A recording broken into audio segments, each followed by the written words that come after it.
Here's what's coming up on Strategic Wealth with Matt Dickett. Maybe you have kids at this point, or maybe you need a new car. Maybe you want to buy a new home. So in this instance, it's good to keep your funds liquid so you do have access to them. But again, things like maybe mutual funds, ETFs, some investments that you have access to. So in the office all the time, we're talking to clients about all the things that you need to be aware of and to be thinking about if you're getting ready to retire, or especially if you're already in retirement.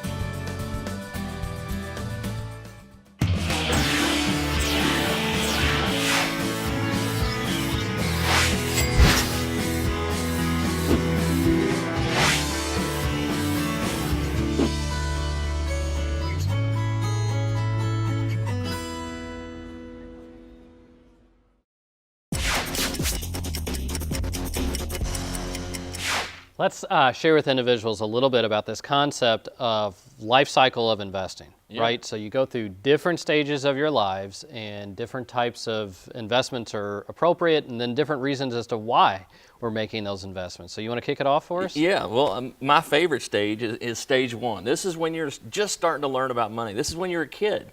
You're mowing lawns, you're saving up for candy when you can get away from the parents and go to the store. Getting the allowance, right? Things like that. Saving for bicycles. This is where you're getting birthday money, putting things away, and you're just getting introduced to the idea of having your own money. Maybe your first savings account, right? Something like that. Yeah, I remember being a kid. My mom helped me. She told me if I got $50, she would open a savings account for me, and sure enough, I went and got a savings account. My parents will enjoy hearing this. I actually had, when I was getting my allowance, I had a shoebox. And it was divided into 3 different sections, and I had my short-term money, like for gum. Yeah. I had my mid-term money, like going to the movies, right. And then my long-term money, buying the new basketball shoes, or whatever, things like that. So my parents will get a kick out of hearing that. Yeah. So what happens next then? Well, then you start, after you've grown through your childhood, now you turn 16, and now starts working. This is when you start getting a paycheck, and you're starting to kind of grow your bank account a little bit. And really this phase lasts quite a while. So this is your investment phase. Maybe one of the longest phases. It is. Depending on life expectancy, right. It could be your longest phase. Right. So that's where you're working with your employer, maybe a 401k or a 403b. This is any type of retirement plan that's funded either with employer funding it, or you're putting money in tax deferred. So what types of investments at this stage would be appropriate, Jordan? Things that maybe something like mutual funds, maybe ETFs, something that you have access to, because a lot of times during this stage there's a lot of curveballs. Maybe you have kids at this point, or maybe you need a new car, maybe you want to buy a new home. So in this instance, it's good to keep your funds liquid so you do have access to them. But again, things like maybe mutual funds, ETFs, some investments that you have access to. So obviously accumulation stage, Yeah. right? You're trying to accumulate your nest egg, your net worth, trying to build it as large as you can. You're taking some risk trying to get, like you're saying, to get it as big as you can, and you can recover because you have time in that phase. Right. So what comes next? Well, then you start transitioning into your retirement phase, and this is... So that's it. You're done, right? Yeah, you're done. That's it. It's Yeah, all over. But the biggest thing that we see as a mistake is that's what happens. Right. People think People they're treat done. it that Yeah, way. yeah. But what you need to do is when you move into that third stage, this is probably, no, not probably, this is the most crucial thing that you could do with your retirement. You have to switch strategies. Now, it's no longer about the growth and the risk and being able to build as much. You've built enough. You're retired. Now you need to put your arms around it. Preservation and income is what it's all about at that point. And this is where we see the biggest mistakes made. Okay, so what would be some of the things within the portfolio that would need to change? So when you're at the accumulation stage, or you're investing from when you start working to when you retire, that time period, however long it is, mutual funds, stocks, maybe bonds, things like that can make sense. But what are some of the things that we might find in a portfolio, Jordan, for somebody or should we find in a portfolio for somebody that is transitioning into retirement? Whenever we do see that transition stage, we've got to get rid of as much risk as possible. Like you were touching on earlier, Dustin, during the accumulation phase, we have more time, but whenever we start the distribution phase, or maybe we start taking income from the accounts, We've got to take some of those winnings off the table and really preserve what we have. Yeah, that's where you want to try to reduce fees and reduce risk, like he was saying, because literally, if you reduce the fees, that's money right in your pocket. Right, it can increase the income. Right. So Right. we see that all the time as we decrease the fees and we're able to increase the income. I think it's human nature, though, that a lot of times we kind of feel like we learn what we know by experience, right? So when we're born as a child, like we have very few instincts. We have some, but most of the things we have to learn through experience. So this is why you have the child that, even though the parent says, don't touch the hot stove, I mean, they don't learn until they really go and do it, right? And I think the same thing kind of happens with investing. And I think this is where a lot of people, they kind of struggle with this concept of when you go from accumulating your nest egg to distributing it, that everything they know about investing, for the most part, they've learned during their adult lives. So they just assume that, okay, now I'm retired. Well, all I really know or understand are mutual funds or, hanging on and riding out for the long run, things like that. They don't understand really, because they've never been taught maybe, that you have to change the strategies and go into different types of investments. It's not going to be the same investments that got you up to retirement that are going to help get you through retirement. You don't want to go into retirement with your fingers crossed. I mean, you want to have some guarantees in place and know what your path is going to be, not maybe. You want to eliminate the word hope. Right? Yes. We don't want to go into retirement hoping things are going to work out. Hope is a good word in other areas of our life, but when it comes to retirement planning, we don't want to use the word hope, right? We want to make sure that things are guaranteed. Jordan, why is it that more advisors don't talk to their clients about these types of things as they get closer and into retirement? Possibly some of it could be that they just don't know. A lot of advisors out there, they specialize in the accumulation phase, helping clients grow assets, but there's not as many advisors who focus on helping clients through the retirement phase. So really with that, I think it could just be a lack of maybe understanding the different investment worlds that are out there. Yeah, you've touched on it before. It's the hot stock tip of the week. That stuff's exciting. This type of thing, it's not real exciting to talk about, but that's what you want in your portfolio. You don't want a lot of volatility and excitement going on. You want to know what that path is going to be for the next 1, 5, 15 years. So I think this is probably one area more than any other that we talk about, that you really want to do what's right and not necessarily what's popular. Right. This is maybe an area where you don't want to follow the masses into trying to have a diversified mutual fund portfolio through retirement. You got to really do things a little different if you want to have a secure, successful retirement, because we know the studies are showing that the majority of the time individuals are at some point in their lives during retirement going to start to struggle because they just do not manage their money properly as they enter into this next stage in their life. So thanks for sharing that with me. I appreciate it. When you have confidence in your retirement future, you can live the life you've always imagined. Because of planning, you now have time to reflect on the wonderful memories of your life.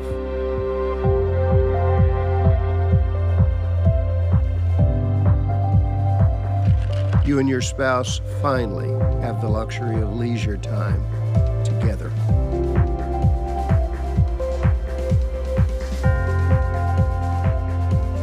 To spend fun times with your grandkids, sharing the joy of their excitement about life.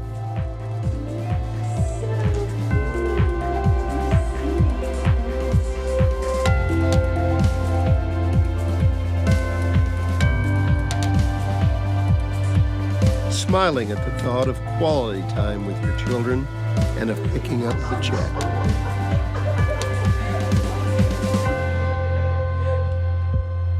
At last, you have time to breathe and rekindle the love of your life. Why? Because you imagined what could be. You planned for retirement. So today, you own your future. Imagine what's next. Plan today, own tomorrow. Call Strategic Wealth Designers, 502-412-3354.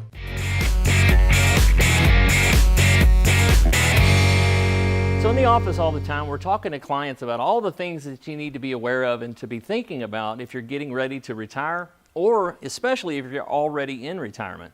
So there's many things you need to be aware of, but what we've done is we've broken it down into really the 6 most important things, the 6 top things you need to be aware of and have in place before you go into retirement. Number 1 is you need to assess your income needs. So this is going to be things like your Social Security, This could be pensions from employment. This could be a bond portfolio if you're drawing some type of interest off of that. Annuities, basically anything that's producing some guaranteed income that's not going to fluctuate when the market does. Number two is you need to know your budget. So this is going to be things like how much does it cost to live like your standard of living without reducing it at all. This could be things that could increase in retirement. So you may golf more, you may vacation more. So you need to budget for that type of thing. So this could be, we're going to say travel, we're going to say golf, and anything else that you're going to want to do in retirement. You need to understand that number and build a plan, and then you need to follow that plan and understand, is there going to be any shortfalls? Are there any areas that we could potentially reduce expenses, or can we increase income? So that would be number two. Number three is you need to assess your current financial situation. Now, what this would mean is you really need to look with a financial advisor and, number one, see how much risk is in your portfolio.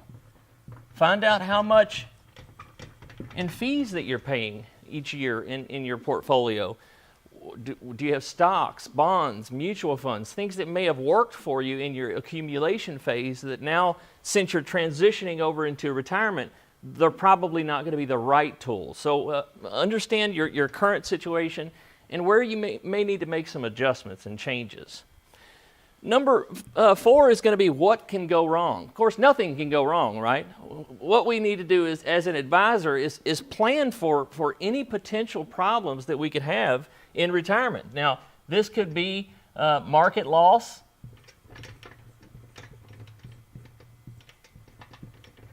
This could be any type of health issue. If you needed to go into the hospital for an extended period of time. This could be a long-term care scenario. What if something happened and you actually had to go into a long-term care facility? Another thing that people don't plan for a lot of times is inflation. So inflation runs historically at about 3.5%. So that's something you need to plan for, because over time, 3.5% per year can add up. Finding an advisor. I think this is one of the most important things up here on the list. And finding the right advisor, there's so many people out there that are so-called experts at financial advice, but unfortunately, not all advisors are created equal. So some advisors will help you in getting yourself to retirement, taking a lot of risk along the way, using things like stocks and mutual funds, things that are going to fluctuate quite a bit in value. And with retirement planning, what we want to do is, well, now we've taken all that risk all of those years, and you've gotten yourself here. Now it's about protecting and preserving everything you have in your portfolio so that you don't experience any potential losses, which would obviously affect your standard of living. So finding an advisor, you're going to want to find someone that is a fiduciary. What that means is they have to only recommend products or tools that are going to help you get to your goals. So they're only allowed to recommend what is in the client's best interest. And then down here, build a plan. This is so important. So you need to understand all of this to build your financial plan. Once you have built that plan, you need to follow it.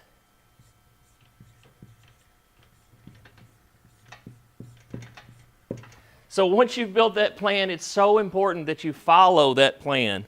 And I realize I made an A there. Sorry about that. So we need to know up front, are there going to be any shortfalls? Do we need to decrease what we're spending each month to maintain our standard of living? Can we travel more? Should we travel less? Can we afford to help the grandkids in college this year? So it's so important to follow that plan once you have it in place, so that you can have a successful and happy retirement without ever having to deal with stresses. If you have any questions about how to get your portfolio set up to make sure you're following these 6 important rules, feel free to call our office and/or visit our website. Thanks again for tuning in to today's show. I have to tell you, Dustin and I have been receiving more calls than normal lately from folks like you because people are concerned with what's happening lately in the stock market. They've simply heard from their stockbrokers to stay the course, don't be concerned, but we're definitely seeing a reason to get a second opinion. Now, a lot of that, it comes down to having a plan. Yeah, unfortunately, we've seen a majority of cases lately that people have done a great job saving for retirement, but they and their advisor don't really have a plan as to how to structure their portfolio in retirement. Yeah, and this is especially the case when it comes down to structuring their portfolio for income. Studies today show that if you remain in the typical balanced portfolio, the appropriate withdrawal rate is 2.7%. So if you had $1 million, that's only $27,000 per year that you should be drawing in retirement. That just seems crazy. Yeah. When we're structuring a portfolio during retirement, you're looking at closer to 5 or 6% withdrawals throughout retirement. That's why we encourage you to give us a call for a complete retirement review. Yeah, we can take a look at your current portfolio structure and let you know what kind of yield you're accruing, let you know what kind of risk you're taking, and much, much more. We'll spend some time talking to you about how to appropriately structure a portfolio during your retirement to generate an income where you don't have to lose sleep when the market isn't cooperating. We also can't stress tax planning enough. A majority of people who have saved for retirement have their assets in retirement plans such as IRAs, 401ks, and etc. And guess what? During retirement, these are your most highly taxed assets. So we feel that it is our responsibility for our clients to find the best strategies to withdraw those funds at the lowest possible rate, or when the right opportunity rises, to shift those funds over to a tax-free asset. So again, we welcome you to give us a call for a free, no-obligation visit for your complete retirement review. We look forward to sitting down with you soon.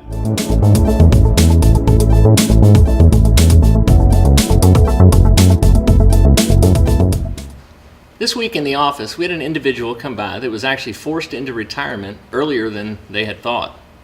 She was kind of in panic mode and wondered what to do next. So Matt, can you help explain what we were able to do there? Yeah, this unfortunately is a scenario that happens a little more often than I think people would like, where by no fault of their own, for whatever reason, whether it be a company maybe closes its doors, or there's at least a downsizing or something of that nature. Unfortunately, sometimes individuals, as we get a little older, even though we want to continue to work, not always able to find another job. Right. Certainly not one that maybe pays the high income or salary like we were used to. So, like you mentioned, a little bit of a panic. This wasn't planned. Right. Had planned on working at least another 2 or 3 years, I believe, but now retirement was upon them. So, one of the first things I always recommend when this happens is you certainly want to take whatever retirement plan you have. A lot of times it's a 401k. You want to roll that over to an IRA. You do that for several reasons, like we've talked about here on the show in the past. You need to get more control over your money, possibly reduce fees. But probably the big issue is this, especially if it's a company that looks like it's falling on maybe harder times, and that's why they're downsizing. If your previous employer, if you leave your money in the 401k and then that company files for bankruptcy, unfortunately, those assets that you had in your 401k, they're frozen until the bankruptcy is done. So if you need to take withdrawals to maintain your standard of living, you can't. Now, you're not going to lose the money. Eventually, you're going to get it. But you cannot do anything with it. So if you want to change the way it's invested because the stock market's reacting a certain way, you can't do that either. So first thing you want to do is roll over the assets. Once the bankruptcy is over, though, I mean, then you can do whatever you want. But you just don't want to have to wait, because that can sometimes take years. So first thing to do, roll money into an IRA, and then from there start to develop an income plan. Okay. You could potentially be locked into whatever losses you may have had happen. Yeah, and especially this is very critical for anybody that has any money invested in the company stock. Right. Again, for whatever reason you lost your position there, you may not want to own that company stock anymore. You might be a little upset. But there might be another financial reason as to why they're doing the downsizing, or maybe closing a particular plant or division or something like that. So you just don't want to risk it. So roll it to an IRA, then you've got to start to develop a retirement plan. I think the first thing, though, that you really have to try and do is to not do what they were doing when they came to the office, and that is panic. Right. It's understandable. It was unexpected, but typically you want to get the money rolled out of the 401k as quickly as you can. But after that, usually you have plenty of time to then regroup, say, okay, here's what's happened. Maybe you need to take some sort of a withdrawal to buy yourself some extra time, as you then decide, okay, now that I'm at this phase of my life, what do I want to do next? And how do we start planning, making sure that this money is going to last forever? So what ends up happening is once we've got the rollover process, then it's kind of a typical set of questions and scenarios that we then have to start to work through and try and determine on what happens next now that this unforeseen event occurred. Right. Thanks, Matt. If you would like more information or if you have any questions, please feel free to call our office and/or visit our website. Remember when life was simpler? When things didn't move quite so fast and the world didn't seem so complex? Remember that? We do. And as the world around us has continued to speed up, becoming more complicated and still a bit uncertain, we have managed to keep things simple, providing sound, easy-to-understand financial advice and customized roadmaps for the road ahead, from tax reduction strategies, investment advice, and guaranteed retirement income you cannot outlive, backed by the claims-paying ability of insurance companies. We can be your single point of contact, a single call, a voice you recognize well, and a partner who can be by your side for the entire journey. We can't stop the world around us, but we can help ensure you're prepared for what's to come. To schedule a no-obligation meeting, simply contact us today.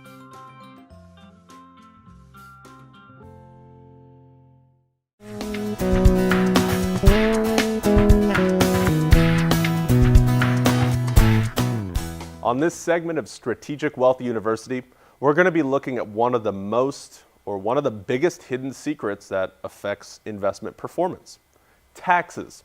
So we talk a lot about hidden fees, we talk a lot about risk management, and of course we talk a ton about safety.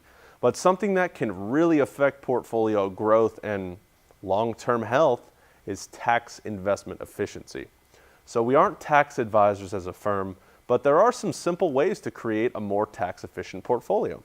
So first, let's take a look at different ways on a high-level view of how we can invest with taxes in mind. So really, there are three ways that we can grow our money. The first way of growth is with a taxable account.